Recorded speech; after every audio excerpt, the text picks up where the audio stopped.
আচ্ছা, ১৯ শতকের ঢাকা বলতে ঠিক কি চোখে ভাসে? শুধু কি নবাবী আমলের পুরনো দালান কোঠা? না, ব্যাপারটা তার চেয়ে অনেক বেশি ইন্টারেস্টিং।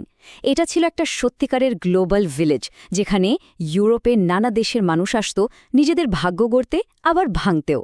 চলুন আজ সেই সময় ঢাকার গল্প শুনি, যা আজকের এই গ্লোবালাইজ দুনিয়ার এক দারুণ প্রতিচ্ছবি ছিল। আমরা তো ভাবি গ্লোবালাইজেশন বা বিশ্বায়ন এসব বুঝি এই সেদিনকার ঘটনা, কিন্তু যদি বলি আজ থেকে প্রায় ২০০ বছর আগের ঢাকা ছিল রীতিমতো এক জমজমাট গ্লোবাল হাব, যেখানে শুধু ব্যবসা বাণিজ্য না, বরং প্রতিদিন নানা সংস্কৃতির লেনদেন হতো।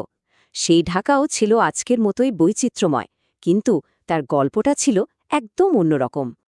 তো সেই সময় ঢাকায় ইউরোপের ৪টি প্রধান কমিউনিটি ছিল: পর্তুগিজ, ইংরেজ, আর্মেনিয়ান আর গ্রিক। মজার ব্যাপার হলো এদের প্রত্যেকের গল্পটা ছিল আলাদা। কেউ সাফল্যে চূড়ায় উঠেছে, আবার কেউ সময়ের সাথে সাথে প্রায় হারিয়েই গেছে। এই ৪টা ভিন্ন ভিন্ন জার্নির মধ্যে দিয়েই আমরা ১৯ শতকের ঢাকার আসল ছবিটা দেখতে পাব। ঢাকায় ইউরোপীয়দের মধ্যে সবার আগে পা রেখেছিল পর্তুগিজরা। ওরা এসেছিল অভিযাত্রী হয়ে, কিন্তু তাদের গল্পটা ঠিক শাসন বা ক্ষমতা দখলের নয়, বরং এটা হলো একটা বিদেশি সংস্কৃতির এদেশের মাটির সাথে এমনভাবে মিশে যাওয়ার গল্প, যেখানে তাদের পরিচয়টাই পুরোপুরি বদলে গিয়েছিল। ওদের যাত্রাটা শুরু হয়েছিল সেই ১৫১৭ সালে, মানে বেশ আগে। প্রথম দিকে ওরা ছিল মূলত ভাড়াটে সৈন্য, আর মাঝে মাঝে জলদস্যু হিসেবেও কাজ করত। প্রায় ১৫০ বছর পর ১৬৬৩ সালে নবাব শায়েস্তা খান তাদের ঢাকায় পাকাপাকিভাবে থাকার জন্য কিছু জমিও দেন, আর ঠিক এইখান থেকেই তাদের পরিচয় বদলে যাওয়ার আসল গল্পটা শুরু হয়। তো পর্তুগিজরা যখন এখানকার নারীদের বিয়ে করে এখানেই থেকে গেল, তখন তাদের পরিচয়টা কি হলো? এখানেই জন্ম নিল এক নতুন কমিউনিটি, যাদের নাম হলো ফিরিঙ্গি। ব্যাপারটা ইন্টারেস্টিং। তাদের ধর্মটা ছিল খ্রিশ্চান, কিন্তু তাদের চালচলন, খাবার দাবার, এমনকি চেহারাও হয়ে গিয়েছিল প্রায় পুরোপুরি এদেশি। তাদের লাইফস্টাইলটা ছিল খুব মজার একটা মিশ্রণ। দেখতে, চলাফেরায়, খাদ্যাভ্যাসে তারা ছিল স্থানীয়দের মতোই, কিন্তু নামগুলো ছিল পর্তুগিজ, যেমন ধরুন ডমিঙ্গো কস্তা বা ম্যানুয়েল ডি ক্রুজ। যদিও কথা বলার সময় সেই নামগুলো আর আস্ত থাকত না। ডমিঙ্গো হয়ে যেত ডেঙ্গু, আর ম্যানুয়েলকে সবাই ডাকত মুন্নু বলে। এই যে সংস্কৃতির সাথে মিশে যাওয়া, এর সবচেয়ে চরম উদাহরণ সম্ভবত হ্যারি ফ্রেজার নামের এক জমিদার। ভাবা যায় ভদ্রলোক নিজের নামটাই বদলে নিয়েছিলেন। তিনি নিজের নাম লিখতেন এবং বলতেন হরিপ্রসার। মানে কতটা গভীরভাবে তারা এই মাটির সাথে মিশে গিয়েছিলেন, এটা ভাবলেই অবাক লাগে। একদিকে পর্তুগিজরা যখন সবার সাথে মিশে যাচ্ছিল, ঠিক তার উল্টো দিকে ছিল ইংরেজরা। তারা নিজেদের সবসময় একটু আলাদা করেই রাখত। এসেছিল ব্যবসায়ী হিসাবে, কিন্তু তাদের টার্গেট ছিল আরও অনেক বড়। ধীরে ধীরে তারাই হয়ে ওঠে ঢাকার ক্ষমতার মূল চালক। তাদের গল্পটা মিশে যাওয়ার নয়, বরং সবকিছু নিজেদের নিয়ন্ত্রণে নেওয়ার। যদিও ইংরেজদের শুরুটা কিন্তু মোটেও সহজ ছিল না, খুবই নড়বড়ে একটা অবস্থা ছিল। ১৬৬০-এর দশকে ওরা এলেও এখানকার শাসকদের সাথে তাদের ঝামেলা লেগেই থাকত।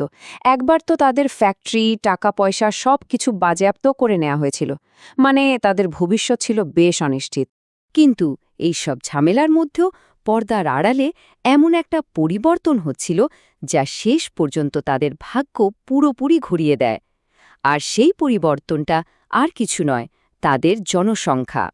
ব্যাপারটা বোঝার জন্য সংখ্যাগুলো দেখা যাক। ধরুন ১৭৬০ সালের আগে পুরো ঢাকায় ইংরেজ ছিল হাতে গোনা ৫ জনেরও কম।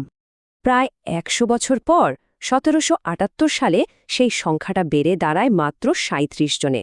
তখনও আহামরি কিছু না। কিন্তু আসল খেলাটা শুরু হয় এরপর। ১৮৭২ সাল আস্তে আস্তে ইউরোপীয়দের সংখ্যাটা বেড়ে দাঁড়ায় প্রায় ৬,০০০-এ।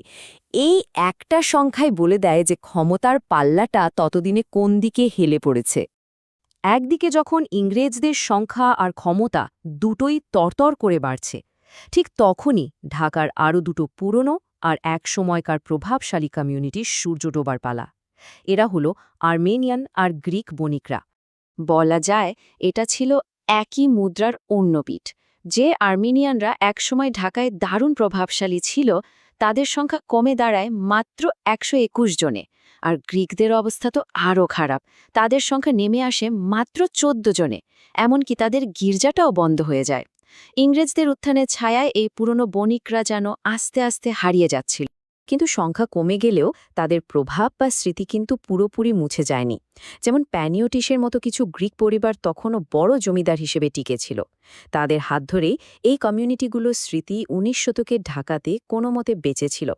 তাহলে এই ৪টি আলাদা আলাদা কমিউনিটির গল্প থেকে ১৯ শতকের ঢাকা সম্পর্কে আমরা আসলে কি শিখি? সত্যি বলতে এই শহরটা ছিল পরিবর্তনের এক জীবন্ত পরীক্ষাক্ষেত্র। সংক্ষেপে বললে আমরা ৪টা ভিন্ন পরিণতি দেখলাম। পর্তুগিজরা একেবারে মিশে গিয়ে একটা নতুন পরিচয় পেল। ইংরেজরা সামান্য কয়েকজন থেকে একসময় শাসক হয়ে উঠল। আর একসময় প্রভাবশালী আর্মেনিয়ান আর গ্রিকরা ধীরে ধীরে তাদের ক্ষমতা আর জৌলুস দুটোই হারাল। তার মানে ১৯ শতকের ঢাকা শুধু এমন একটা জায়গা ছিল না যেখানে নানা সংস্কৃতির মানুষ পাশাপাশি শান্তিতে থাকত, বরং এটা ছিল একটা ডাইনামিক মঞ্চের মতো, যেখানে এই সংস্কৃতিগুলো একে অপরের সাথে ধাক্কা খেত, মিশে যেত, আর এই পুরো প্রক্রিয়ার মধ্য দিয়ে নতুন নতুন জিনিস তৈরি হতো। ঢাকার এই গল্পটা তাই শুধু অতীতের নয়, এটা বর্তমানেরও। এটা আমাদের একটা খুব জরুরি প্রশ্ন করতে শেখায়, যখন অনেকগুলো সংস্কৃতি একসাথে মেশে তখন পুরনো পরিচয়ের ঠিক কতটা হারিয়ে যায় আর কতটা নতুন করে তৈরি হয়। এই প্রশ্নটা ১৯ শতকের ঢাকার জন্য যতটা সত্যি ছিল, আজকের এই গ্লোবাল ভিলেজের জন্য ঠিক ততটাই সত্যি।